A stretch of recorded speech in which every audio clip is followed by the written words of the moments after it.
훈련이란 편안하면 훈련이 안 됩니다. 아주 어려운 역경을 통해서야만 훈련이 되거든요. 훈련병들이 논산훈련소에 가서 훈련받을 때 편안하게 훈련받으면 전쟁이 나면 일선에 가서 총알바지가 되어서 다 죽어버리고 맙니다. 힘들고 괴로운 훈련을 통해서 연단을 받으면 전쟁이 나서 일선에 가도 총알을 피할 수가 있는 것입니다. 우리 주의 종들도 하나님께서 개척교회를 편하게 하지 않게 해주는 것은 훈련시키기 때문인 것입니다. 연단을 시켜서 하나님을 의지하고 목숨을 내놓는 훈련을 하라. 믿음의 번지 점프를 하라는 것입니다. 하나님이 무엇을 먹을까, 무엇을 입을까, 무엇을 마실까를 책임져 줄 테니 믿음으로 나가라고 하므로 그걸 의지하고 죽음을 향해서 몸을 내 던져버리는 것입니다. 살든지 죽든지 흥하든지 망하든지 성하든지 쇠하든지 주님만 의지합니다. 그리고 나가는 훈련을 시키는 것입니다. 주의 종이 하나님 앞에서 이와 같은 훈련을 받아야 그 믿음으로 많은 성도들을 도와줄 수 있습니다. 주의 종이 편안하게 목회를 한 사람은 고난당하는 성도들을 도와줄 수가 없어요. 고난당하는 성도들과 함께 웃고 함께 울고 그들의 짐을 함께 걸머지기 위해서는 그들 앞서 고난을 통하는 체험을 해야만 되는 것입니다. 목회자가 된다는 것은 신학교 졸업만 한다고 목회자가 되지 않습니다. 목회자는 머릿속에 하나님 말씀을 많이 배우고 연구한 것도 필요하지만은 실제 일선에 나가서 억센 고통을 통해야 목회자가 되는 것입니다. 그냥 평탄한 고통이 아닌 억센 고통을 겪어서 정말 살 희망조차 끊어지고 하나님께 버림받았다는 그러한 소감이 생길 때까지 고난을 통해서 하나님 앞에 깨어지고 부르짖고 믿는 이런 훈련을 통해서 연단이 되면은 비로소 하나님 말씀을 의지하고 성도들 앞에 믿자고 외칠 수가 있는 것입니다. 살든지 죽든지 한번 믿어보자. 아예 믿다가 하나님이 안 붙들어 주시면 죽을 각오를 하고 믿자고 나올 수 있는 사람은 자기가 그 길을 걸어고 본 사람이어야 그 일을 말할 수 있는 것입니다. 이러므로 주의 종은 많은 고난을 겪은 사람이 주의 종이 됩니다. 평신도보다 훨씬 많은 고난을 겪은 사람이 주의 종이 되는 것입니다. 여러분, 주의 종보다도 성경을 잘 아는 평신도들 많습니다. 세상적인 교육도 훨씬 많이 받은 평신도들이 많습니다. 그러나 평신도와 주의 종이 다른 것은 주의 종은 하나님의 부르심을 받아 맹훈련을 받은 사람이 주의 종이 되는 것입니다. 고난의 풀무불을 통해서 많은 서름을 당하고 고통을 당하고 괴로움을 당하고 이를 극복해 나온 연단받은 그러한 종이 주의 종이 되는 것입니다. 이렇기 때문에 주의 종을 선택하는 표준은 그 사람이 얼마나 많은 고난의 물과 풀을 통했는가 그것이 문제입니다. 그러면 그 주의 종이 하나님의 말씀을 들고 나갈 때 많은 사람을 도와줄 수 있고 수고하고 무거운 짐을 함께 걸머져 줄 수가 있는 것입니다. 바울 선생은 위대한 사도로서 복음을 전가하면서 많은 사람들의 도움을 받을 수가 있었습니다. 그가 당연히 사도요 소아시아의 교회들을 자기가 세웠으니 성도들의 헌금을 통해서 정당한 월급을 받고 평안하게 목회할 수 있음에도 불구하고 바울 선생은 그 특권을 포기했습니다. 그 권리를 포기했습니다. 바울 선생이 자기 잘났다고 자랑하기 위해서 포기한 것이 아니라 어린 신자들에게 재정적인 부담을 안기지 않기 위한 것이고 또 반대하는 사람들이 바울이 목회하는 것은 성도들에게 헌금을 거두어서 돈벌이 하려고 한다는 비난과 공격을 차단하기 위해서 그는 월급을 받을 수 있는 권리가 있음에도 불구하고 월급을 받지 아니하고 천막 만드는 일을 했은 것입니다. 그는 낮에는 천막을 깁고 천막을 만들어서 파는 장사를 하고 밤에는 열심으로 복음을 전가하고 이 두 가지 일을 계속한 것입니다. 실제로 가장 이상적인 것은 복음 말씀을 전가하는 일에 전력을 기울이는 것이 이상적인 것입니다. 사람이 두 가지 일을 하면은 두 가지 일이 다 잘하지 못할 때가 있는 것입니다. 그러나 바울 선생이 개척하던 소아시아에는 특별한 상황이었습니다. 왜냐하면 예수 믿는 사람들이 극히 적고 또 굉장히 가난하고 힘든 사람들이 교회에 나왔습니다. 그러므로 그들이 바치는 헌금을 바울 선생이 월급으로 받는다는 것이 너무나 마음이 괴로웠습니다. 또 원수들이 끊임없이 바울이 사람들을 이용해서 치부하려고 한다고 공격을 하기 때문에 이 공격도 차단하기 위해서 그는 스스로 월급을 받을 수 있는 권리를 포기하고 천막 장사를 한 것입니다. 제가 생각할 때는 바울 선생이 천막 장사 안 하고 그 시간에 더 많은 기도를 하고 말씀을 전했었으면 더 많은 하나님의 영광이 나타났으리라고 믿습니다만 바울은 별 도리 없이 그렇게 한 것입니다. 그렇다고 해서 여러분 요사이 개척 전도하는 주의 종들 보고 바울도 천막 장사인데 당신도 장사하고 돈 벌어 가면서 목회하라 그런 요구를 하면 안 됩니다. 지금은 그 시대가 다릅니다. 지금은 교회가 많이 부흥하고 발전되고 교회가 재정적으로 튼튼한 교회들이 많습니다. 이제 오늘날 어느 주의 종이라도 교회를 개척해서 교인들을 통해서 돈벌이 하려고 한다는 그러한 오해를 받은 시대는 지나갔습니다. 목회하는 것보다도 세상에 나가서 장사하면 돈 훨씬 잘 벌죠. 목회해서 돈벌이 하려고 생각한다고 욕하는 사람은 어리석은 사람이겠습니다. 실제로 목회보다도 세상에 나가서 돈벌이 하려면 돈벌이인데 치중하면 더 많은 돈을 벌고 살 수가 있죠.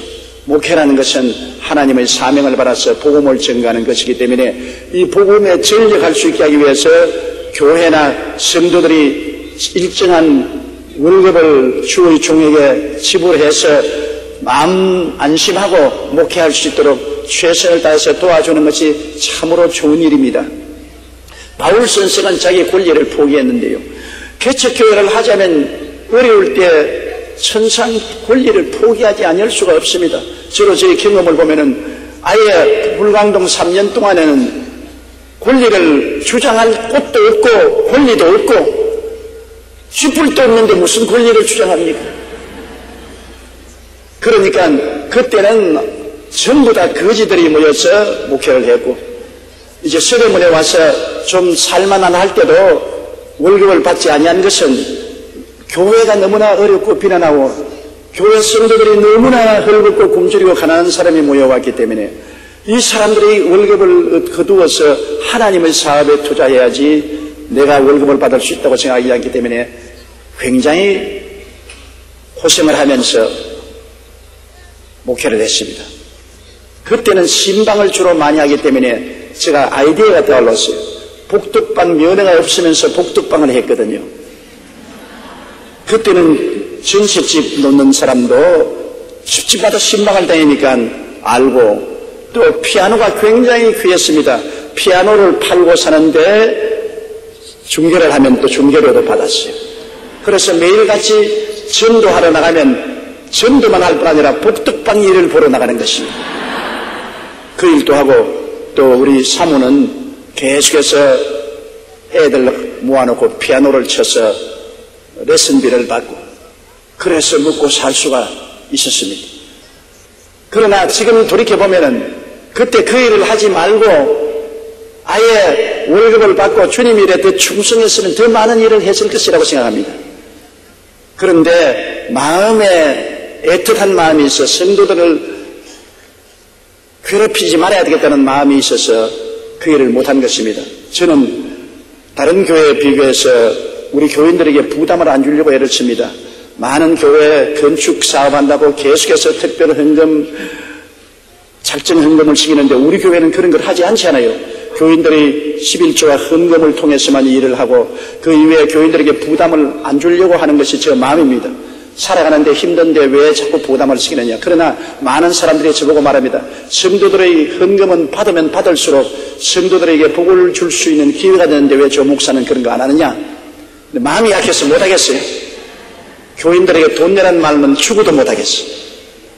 아마 내 후임자가 오면은 좀 더 담대하게 성도들이 주의 사업을 위해서 돈을 내라고 용감하게 말할 수 있을는지 모르겠지만은 저는 제가 걸어온 길이 하도 헐벗고 굶주리고 배고픈 길을 걸어왔기 때문에 돈 한 푼이 얼마나 포켓에서 나오는 것이 어렵다는 것을 뼈저리게 체험하였으므로 될 수 있으면 성도들에게 부담을 안 주는 목회를 해야 되겠다. 주님께 드리는 11조와 헌물 이외의 부담은 될 수 있으면 성도들에게 하지 말아야 되겠다. 그런 마음이 있어서 왔는데 잘했는지 못했는지는 잘 모르겠습니다. 오히려 성도들에게 하나님을 섬길 수 있는 기회를 드리지 않은 잘못을 저질른지도 모르겠습니다. 바울 선생이 반드시 월급을 받고 목회할 수 있는 권리가 있었습니다. 주의 종이 교회에 목회하면 월급을 받고 목회를 할 권리가 있습니다. 왜냐하면 일하는 소에게 망을 세우지 말라고 했었습니다. 일을 하면 소는 마음대로 뜯어먹게 하라고 말한 것입니다. 그럼에도 불구하고 바울 선생의 애틋한 마음 때문에 자기 권리를 주장하지 아니하고 사용하지 아니하고 포기하고 오히려 천막 장사를 해서 수고하면서 복음을 전했던 것은 바울 선생의 선택한 것입니다. 강요된 것은 아닙니다. 바울 선생이 스스로 그것을 선택한 것이기 때문에 하나님께 축복을 받고 칭찬을 받을 수 있는 일을 하였다고 정하는 것입니다. 그렇다고 해서 바울 선생이 성도들에게 월급을 받았다고 해서 잘못한 것은 전혀 없습니다. 마땅히 일하는 사람은 그 일하는 대가를 받으라고 성경이 말하고 있기 때문에 그렇게 할 수 있음에도 불구하고 그렇게 한다고 죄지는 것이 아닌데도 불구하고 바울이 스스로 고난의 길을 선택한 것입니다. 이러므로 우리에게 권리가 없는 것이 아니요 오직 스스로 너희에게 본을 보여 우리를 본받게 하려 함이라고 말하는 것입니다. 본받으라는 것은 성도들에게 교회에서 일하시는 분들이 할 수만 있으면 자원봉사하도록 본을 보여주기 위한 것입니다. 교회 일 조금만 하고도 전부 대가를 요구하면 하나님의 교회가 되지 않기 때문에 교회 일을 할 때 자원봉사하는 것이 하나님께 큰 영광이 되고 주님에게 빛이 되므로 이것을 모범으로 보여주기 위해서 바울 선생이 내가 조금 더 교회에 폐를 끼치지 아니하고 교회에서 료를 받지 않고 일함으로 말미암아 사람들도 그 본을 받도록 그렇게 하겠다고 말씀한 것입니다.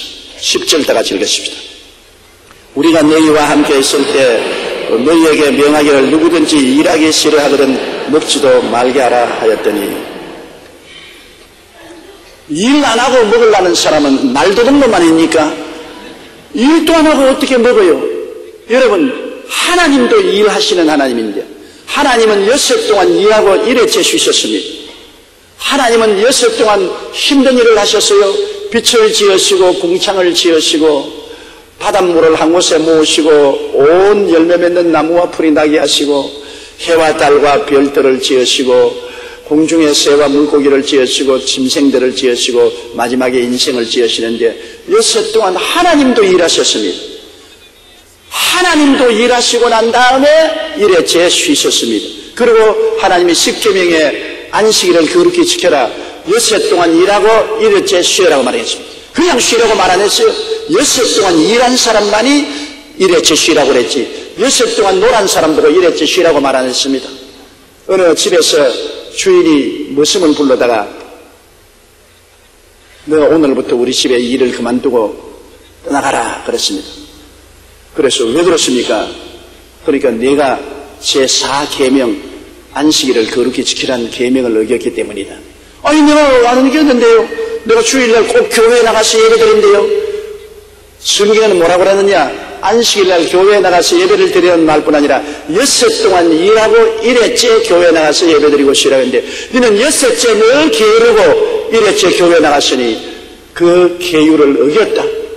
그러므로 우리 집에서 일 그만두라 그렇게 말했다는 글을 읽어본 적이 있습니다. 여러분 안식일을 그렇게 지키라는 것은 안식일 전에 6일 동안 부지런히 일하라는 계명이 있다는 것을 잊어서는 안 되는 것입니다. 아니 나는 일주일 내내 빈둥빈둥하다가 주일날 안식일만 지키면 하나님이 복을 주실 줄 알고 주일날 와서 예배드리는데 왜 하나님 복을 안 주시냐? 그것은 성경을 끝머리만 읽고 앞에는 안 읽기 때문인 것입니다. 6일 동안 일하고 일회째 쉬라는 것입니다. 하나님도 6일 동안 일하고 일회째 쉬십니다.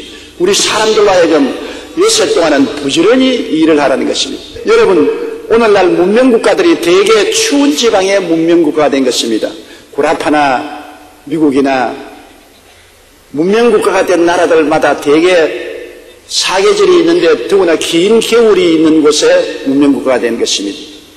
왜냐? 환경이 추우니까 먹고 살려면 안 추울 때 뼈가 부러지도록 일을 해야 되는 것입니다. 열심히 일을 해서 집도 따뜻하게 지어놓고 생활비도 마련하고 옷도 따뜻하게 입기 위해서는 일해야 돼요. 그 일을 하자니까 자꾸 발전을 하고 성장해서 문명국가가 된 것입니다. 그러나 기후가 너무 좋아서 따뜻한 남쪽 나라는 대개 다 그렇진 않아도 대개 후진국이 된 것은 일 안 해도 먹고 사니까 런닝 하나에 반스 하나만 입으면 그뿐입니다. 봄, 여름, 가을, 겨울 철철이 옷 갈아입을 필요 없고 집에 불 뗄 염려도 없고 집도 지붕만 지어놓고 이슬과 비만 피하면 시원한 바람 불어오는데 그대로 잠잘 수 있고 그렇기 때문에 자동적으로 환경이 게으르게 만듭니다. 사람이 게을러서 그런 것이 아니라 환경이 일 안 해도 먹고 살게 되니까 문제가 발생하는 것입니다. 일을 안 하니까 자연적으로 문명에 뒤뛰고 발전하지 못하는 것입니다. 여러분 대개 위대한 일을 한 사람들의 과거를 살펴보세요. 젊을 때 굉장히 괴롭고 힘든 사람들입니다. 부모님들이 별로 유능하지 못해서 가정이 가난하고 헐벗고 굶주린 자녀들이 결심을 하고 나는 이 가난의 대를 물리지 않겠다. 우리 부모님처럼 이렇게 가난하게 살지 않겠다는 각오와 결심을 한 사람들이 뼈 빠지게 일하고 열심히 노력해서 훌륭한 사람이 됩니다. 외국이나 한국에 지도적인 인물이 된 사람들 아주 편안하고 안락한 집에서 성장한 자녀들이 별로 없습니다. 아주 고달프고 괴로운 집안에서 태어난 자녀들이 이를 깨물고 공부를 하고 열심을 다하는 것입니다. 자연적으로 부모가 잘 살고 환경이 안락하고 고생 안 해도 먹고 살면은 노력을 안 하지요. 지금까지 오래 놀고 늦잠 자고 평안하게 지냈는데 어릴 때부터 신문 배달해야 되고 밖에 나가서 장사해야 되고 물건 팔아야 되고 그럴 때 얼마나 분발하고 이 가난을 이기겠다는 절치부심한 마음으로 일하기 때문에 나중에 가난을 물리치고 사회의 열등감을 틀어버리고 머리가 되고 꼴이 되지 않고 위에 있고 아래 내려가지 않게 되는 것입니다. 이러므로 여러분이 나중에 사위를 구하거든 고생한 사위를 구하십시오. 너무나 안락하고 부유하고 잘 사는 집 아들을 구하면 나중에 그 아들 딸내미 고생식입니다. 사람이 언제나 부귀영화를 가지고 있지 않습니다. 자기가 직접 모은 재산 아닌 것은 부모에게 상속으로 받은 재산은 땀을 흘려 모은 재산이 아니기 때문에 쉽게 생각하기 때문에 돈을 물쓰듯이 쓰는 것입니다. 돈이 여러분 펑펑 쓰면 나지 않습니다. 그래서 가난하게 되고 나중에는 얼굴고 굶주리게 되고 처자를 굶주리게 만들어 놓는 것입니다.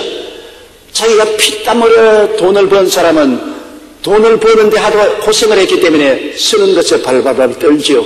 돈을 좀처럼 자기 분수 이상으로 쓰지 않기 때문에 재물을 당대에 간직할 수 있습니다. 절대로 노력하지 않는 돈을 자손에게 주는 것은 저주가 되는 것입니다.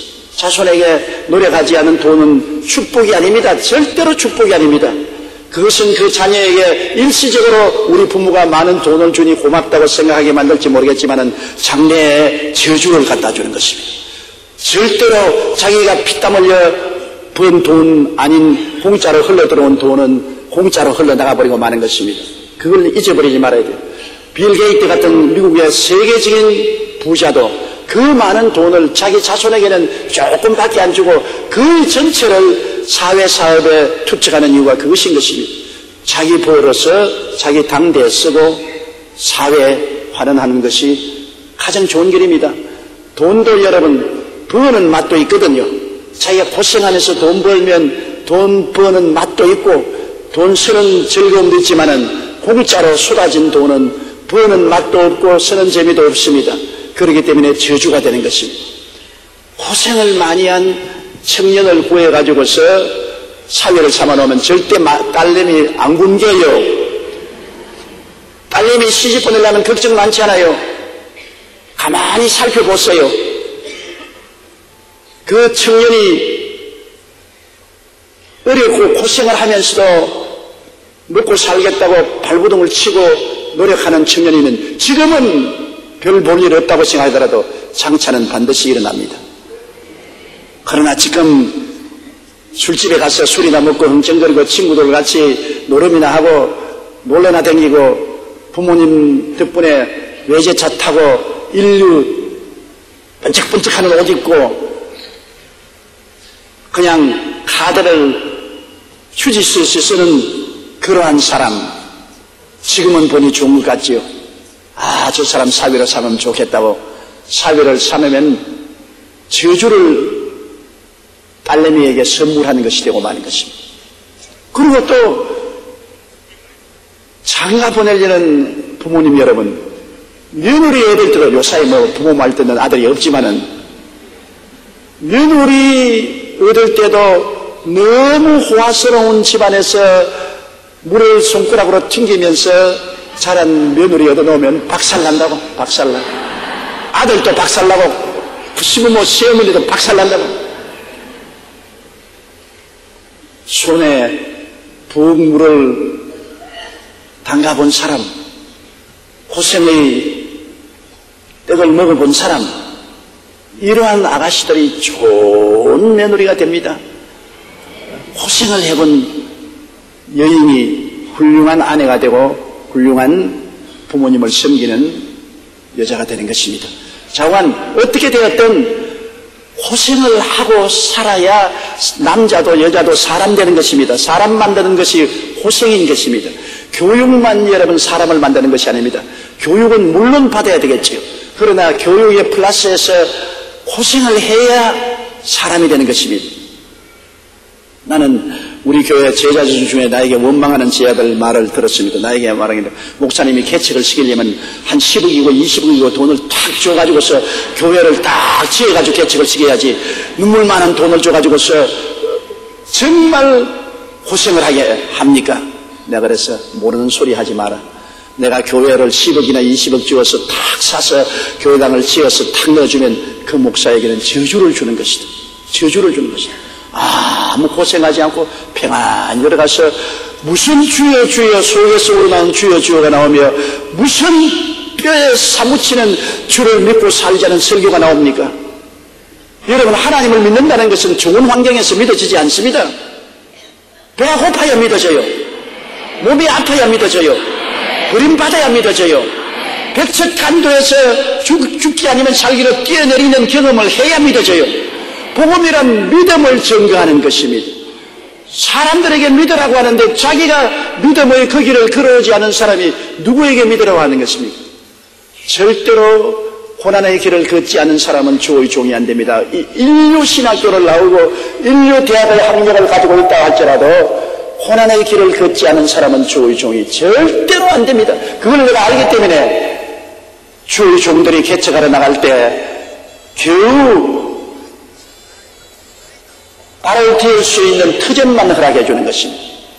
그것도 어디에요? 요사이 1억이나 1억 5천, 2억 주는 것이 어디에요? 옛날에 우리는 꿈도 꿀 수 없는 일이 아닙니까? 그것도 모교가 있으니까 그렇게 될 수 있는데 그런 정도는 좋습니다. 그래서 소도 언덕이 있어야 문지른다고 언덕을 만들어주고 그 다음에는 자기가 해야 되는 것입니다. 자기가 그것을 의지해서 성도들을 모으고 헌금 모아서 땅 사고 집 짓고 해야 되는 것입니다. 그래야 주의 종이 되는 것입니다. 평탄한 길로 걸어가면 결코 주의 종이 되지 않는 것입니다.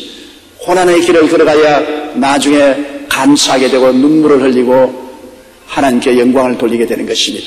이러므로 일하기 싫은 자는 먹지도 말라. 일하기 싫은 자는 먹지도 말라는 것이 아니라 일하기 싫은 자에게는 집도 주지 말고 밥도 주지 말고 옷도 주지 말고 아무것도 주지 말라는 것입니다. 이 하나님의 뜻입니다. 열심히 일을 하는 자에게 옷도 주고 지위도 주고 명예도 주고 은혜도 주시지 일하는데 뭘 줍니까? 하나님은 일하시는 하나님이기 때문에 일하시는 사람을 좋아하시는 것입니다. 고린도후서 6장 1절에 보십시오. 바울이 우리가 하나님과 함께 일하는 자로서 너희를 구원하노니. 바울 선생이 하나님과 함께 일한다고 했으니 하나님은 지금도 일하시고 계신 것입니다. 우리가 하나님과 함께 일하는 자로서 너희를 구원하노니 하나님의 은혜를 헛되이 받지 말라. 하나님의 은혜 베풀 때 너를 듣고 구원의 날에 너를 도왔다. 하나님의 은혜를 헛되이 받는 것은 은혜 베풀 때 너를 듣겠다고 했으니 열심히 기도하는 자를 하나님이 응답해 주시고 하나님의 구원을 간절히 찾는 자에게 도와주시겠다는 것입니다. 하나님은 게으른 자에게는 절대로 돌봐주지 않습니다. 기도도 안 하고 말씀도 읽지 아니하고 하나님을 간절히 찾고 부르짖지도 아니하고 하나님께 헌신 봉사도 하는데 하나님이 도와줄 것이라고 생각하면 이것은 정말 백일몽을 꾸는 잘못된 사람인 것입니다. 하나님은 자기를 간절히 찾는 자에게 상을 주시는 것입니다. 우리 하나님은 상 주시는 하나님이죠. 그러나 하나님을 찾는 자에게 상을 주시는 것입니다. 어떻게 찾아요? 주일날 교회 나오고 수요일날 나오고 또 시간 내어서 기도원에 가서 부르짖고 기도하고 그리고 하나님께 11조 드리고 열심히 기도하고 열심히 전도하고 말씀 찾고 최선의 노력을 다하는 사람에게 하나님이 상을 주시겠다 그랬지. 나는 아무 일도 안 하고 그냥 빈둥빈둥 놀면서 하나님이여 나에게 복을 주시옵소서 왜 복 안 줍니까? 이렇게 원망하는 사람은 어리석은 사람인 것입니다. 하나님은 일하시는 하나님이요 일하고 쉬시지요. 우리도 일하고 하나님 쉬는 것은 허락해 주시는 것입니다. 그렇기 때문에 일하기 싫어하거든 먹지도 말게 하라고 주님 명령했습니다. 우리가 굳이 하는 거 있지 않습니까? 참 디렘마에 빠집니다. 정말 우리가 굳이 해야 될 사람은 일을 하고 싶어도 못하는 불구자들이 있지 않습니까? 사지가 병들어서 못 쓰는 사람들, 불구자, 장애인들, 일하고 싶어도 일을 할 수 없는 처지에 있는 사람들은 우리가 도와야 돼요. 일을 돕는 것은 하나님의 뜻입니다. 그러나 사지가 멀쩡함에도 불구하고 홈레스가 되어서 길거리에 앉아서 구걸하는 사람들을 도우라는 말은 하지 않습니다. 일하기 싫은 자는 먹이지 말라고 했습니다. 괜히 동정심을 가지고 사지가 멀쩡하여서 일할 수 있음에도 불구하고 게을러서 일 안 하고 술이나 마시고 지하도에서 자리를 깔고 들어 누워 있고 이러한 사람들을 하나님이 도우라고 말하지 않았습니다. 일하려고 하면 얼마든지 할 수 있어요. 휴직이라도 모을 수 있습니다. 우리는 6.25를 통해서 살아왔기 때문에 6.25 때 그 어려울 때 안 한 일이 없습니다. 저는 나이가 어린 소년이었지만은 밤에는 부두에 가서 험한 일 다 하고 그리고 아버님을 도와서 길거리에 나와서 복숭아 장사, 감 장사 하다가 빗자루를 얻어맞고 쫓겨나가고 온갖 일 다 했습니다. 먹고 살려고 발부동을 칠 때 먹을 수 있게 해주시지. 사지가 멀쩡한데 왜 일 안 해요? 요사이 취로 사업을 해도 먹고 살 수 있고 휴재를 모아도 먹고 살 수가 있습니다. 건설노동장에 가서 일할 수도 있고 사지가 멀쩡한데 일 안 합니다. 편안하게 살려고. 그리고 힘들고 위험하고 더러운 일은 안 하겠다. 힘도 들지 않고 위험도 하지 않고 깨끗한 일에 내가 손가락만 놀리고 월급만 많이 받겠다. 이러한 사람들을 도와주라고 말하지 않았었습니다. 성경에는 일하기 싫은 자는 먹지도 말게 하라. 남편이 일 안 하거든 밥 지어주지 마세요. 아내가 일 안 하거든 집에 밥 못 먹게 하십시오. 일을 하면 그 대가로서 하나님이 축복을 해주시는 것입니다. 하나님의 축복이 일하는 자에게 축복이 오지 일하는 자에게 축복이 오니까 밭을 메고 김을 다 메고 씨를 심고 열심히 일하면서 밭두개 앉아서 하나님 곡식이 잘 되게 해주시옵소서. 그러면 복을 주시지요. 아무 밭도 메지 않고 씨도 심지 않고 밭두개 앉아서 주의 풍년을 주시옵소서. 너나 잘해라. 주님께서 아무 복도 안 주실 것입니다. 하나님이 우리와 함께 일하시기 때문에 일하는 자에게 하나님 복을 주시지 일을 안 하면 복을 안 주십니다. 주의 사업도 그래요. 주의 사업이 편안하게 해서 주의 사업 되지 않습니다. 정말 고생을 해야 주의 사업이 돼요. 자꾸 저희 옛날 이야기로 해서 안 됐습니다만 여러분 정말 불광동이나 서대문이나 여기 처음 나와서 개척하고 나올 때 아침도 저녁도 없어요. 뼈가 빠지게 일을 해야 되는 것입니다. 피와 눈물과 땀의 결과로 교회가 되는 것입니다. 교회라는 것은 피와 눈물과 땀이 아니고 게을르게 있으면서 편안하게 교회가 부흥되기를 기대하면 안 되는 것입니다. 물론 마음속에 교회를 부흥시키려면 마음에 교회를 부흥시키겠다는 소원과 꿈이 있어야 되고 믿음이 있어야 되고 성령의 역사에 의지해야 되는 것입니다. 마음속에 꿈도 없으면 아무것도 아니에요. 마음에 교회를 성장시키겠다는 꿈이 있어야 돼요. 마음에 장사를 잘해보겠다는 꿈이 있어야 돼요. 마음의 사업을 잘해보겠다는 꿈이 있어야 돼. 마음의 가정의 행복을 가져오겠다는 꿈이 있어야 돼. 모든 것이 꿈으로 출발합니다. 꿈이 없는 백성은 망합니다. 꿈이 없으면 계란이 없는 것과 같습니다. 계란이 없으면 병아리가 나오지 않잖아요. 아무리 있어도. 꿈이 마음속에 있어야 품을 수가 있죠.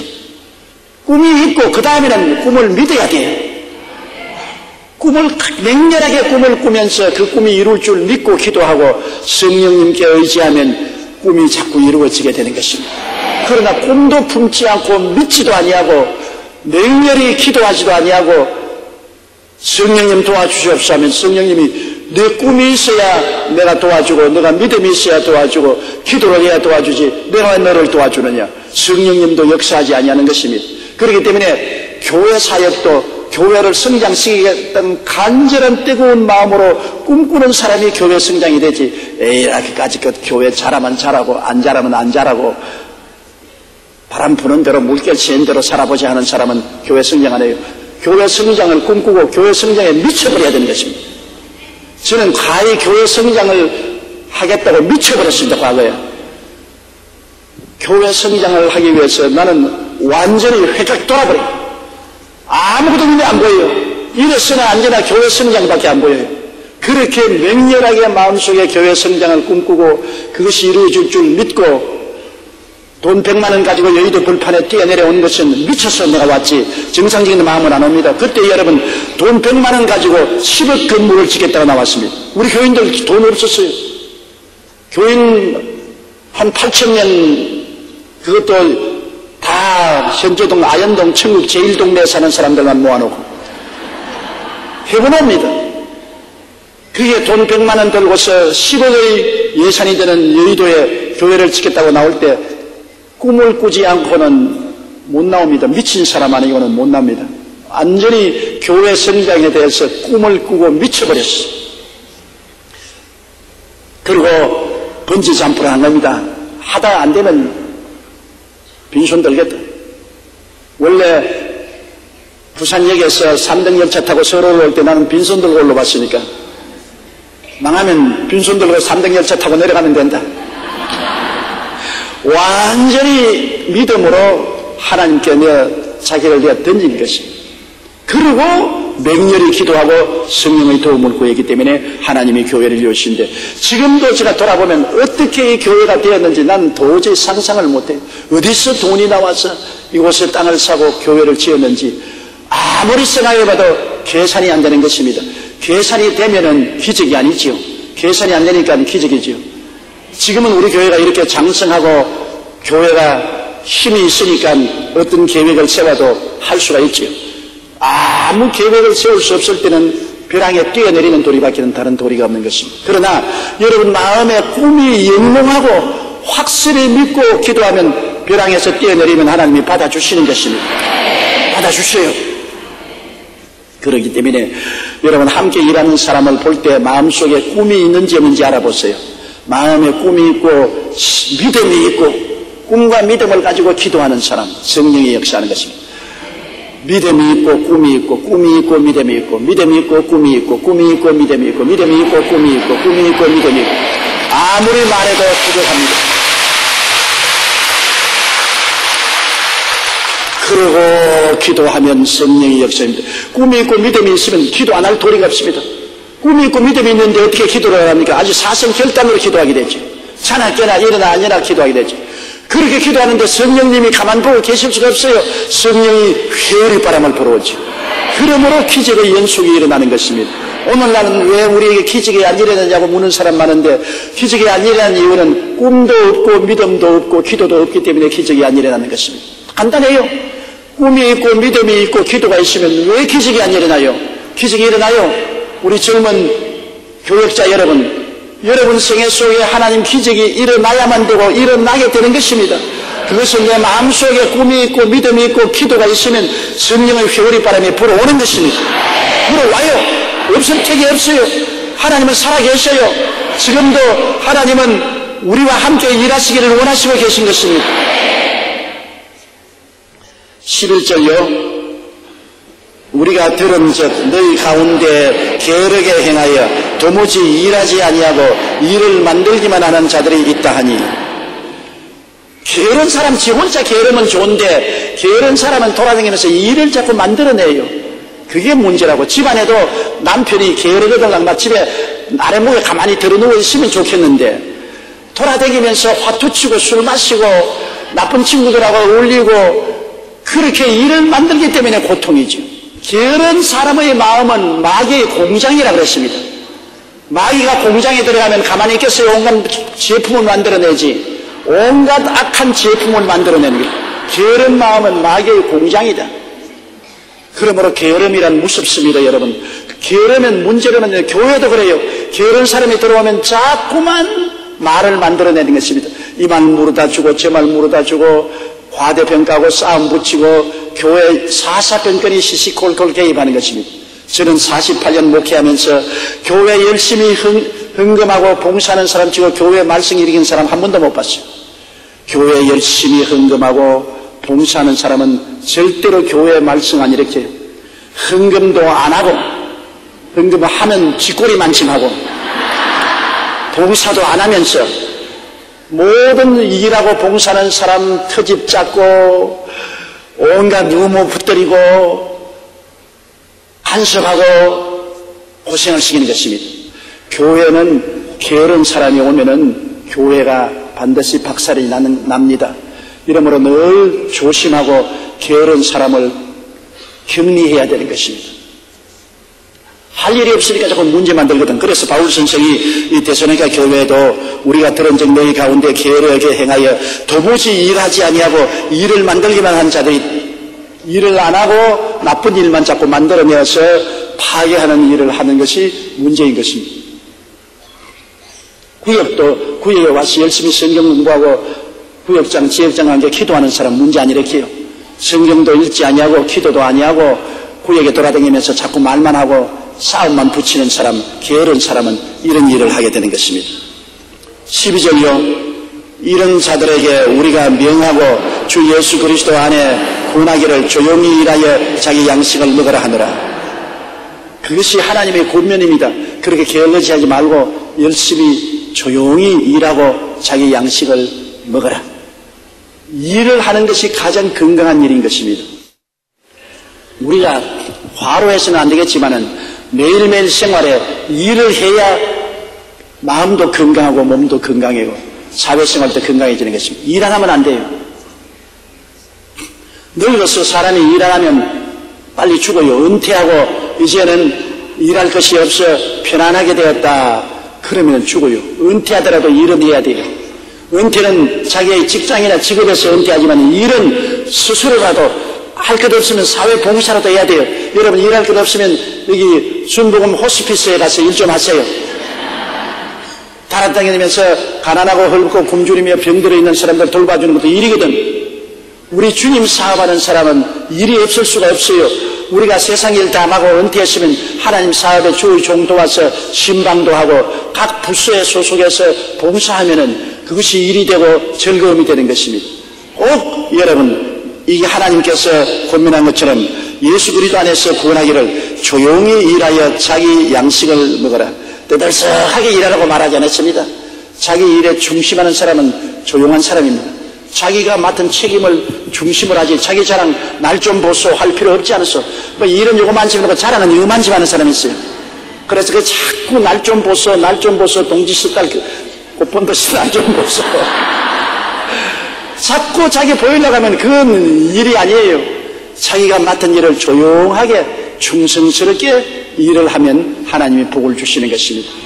하나님이 알아주셔야지 사람이 알아줘봤자 소용없어요. 사람이 알아주는 것은 며칠 안 가요. 다 사람이 칭찬했다가 얼마 있으면 돌을 던지는 일만 전지가 예수님에게 전부 따라오면서 임금이 되라고 박수치고 호산나 하는 사람들이 예수님 십자가 걸을 때 전부 저를 죽이라고 고함치고 따라붙었습니다. 사람의 명예와 칭찬이라는 것은 조설편입니다. 우리의 칭찬은 하나님께로부터 오는 것입니다. 조용하게 하나님을 의지하고 하나님의 영광을 위해서 일하면 하나님이 복을 내려주시는 것입니다.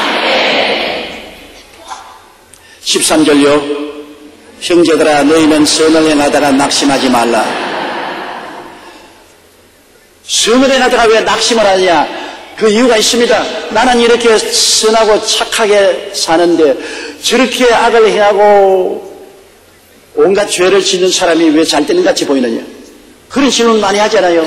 왜 착한 사람이 고생을 하고 악한 사람이 잘 사느냐? 시기하고 질투하고 분노하고 사기치고 온갖 잘못을 저지른 사람이 잘 살고 선하고 착하게 사는 사람이 못 사는 것이 보이는데, 여러분, 하나님은 모든 것을 현실의 이 땅에서만 심판하지 않습니다. 하나님의 심판은 진짜로 죽어서 저 건너편에 올라가서 상급 심판이 있지, 이 땅에서 다 결론이 나는 것 아닙니다. 무엇으로 심든지 그대로 거두는 것은 당연한 이치인 것입니다. 이 땅에서 악하게 잘못 심어놓으면 반드시 저 하늘에 올라가서 그대로 심판을 받는 것입니다. 선을 행하고 주를 의지한 사람은 영원한 영광에, 악을 행하고 하나님 배반하고 악을 밥 먹듯이 먹고 사는 사람은 영원한 지옥불에 떨어지는 것입니다. 이것은 최후의 심판이고, 최후의 심판이 아니라도 이 땅에 있으면서 여러분 지나보면 악한 사람이 잘 되는 법이 없습니다. 보면 역사를 통해서 보십시오. 악을 행한 저 아수리아나 바벨로니아나 그 거대한 헬라 나라나 로마가 다 망했지요. 그게 짓밟히고 처해된 조그마한 이스라엘은 5,000년을 통해서 지금도 살아있는데 그 거대한 제국들은 다 망했지 않습니까?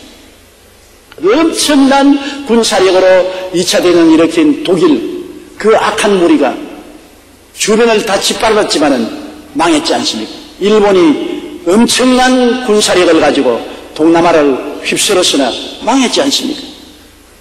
공산주의 소련이 얼마나 세계에서 공산혁명을 일으키고 수많은 사람을 죽였지만은 70년 만에 무너졌지 않습니까? 악은 절대로 종말이 다가오는 것입니다.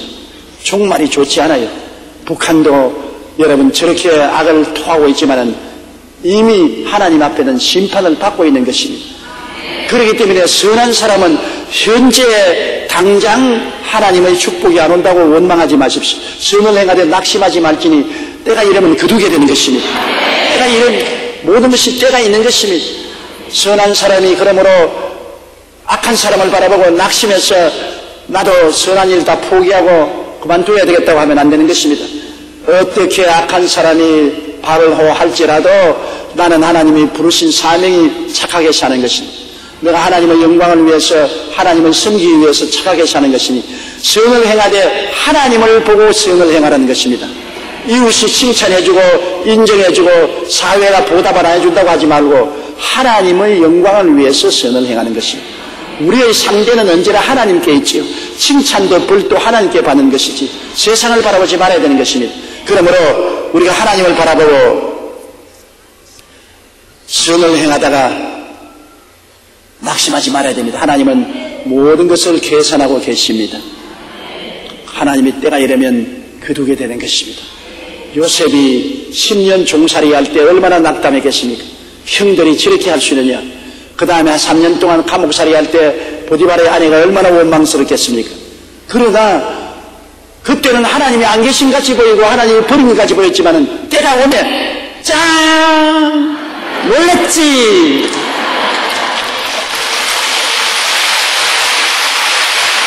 바로 왕궁에서 황금 수레를 가지고 감옥에 와서 태워가지고서 데리고 가서 국무총리로 만드는 것입니다.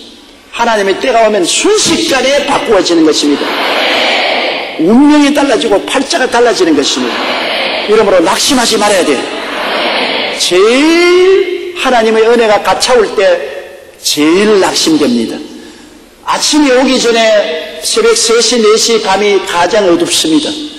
그처럼 우리에게 하나님의 은총이 임하기 전에가 가장 괴롭고 견디기 힘듭니다.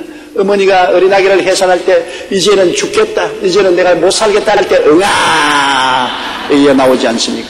그러므로 가장 괴로울 때 그 고비를 넘겨야 되는 것입니다. 그 고비를 넘기면 좋은 일이 다가오는데 그 고비를 넘기지 못하고 포기하면 안 되는 것입니다. 가장 힘들 때가 가장 좋은 것이 다가올 순간이 되었다는 것을 알아야 되는 것입니다.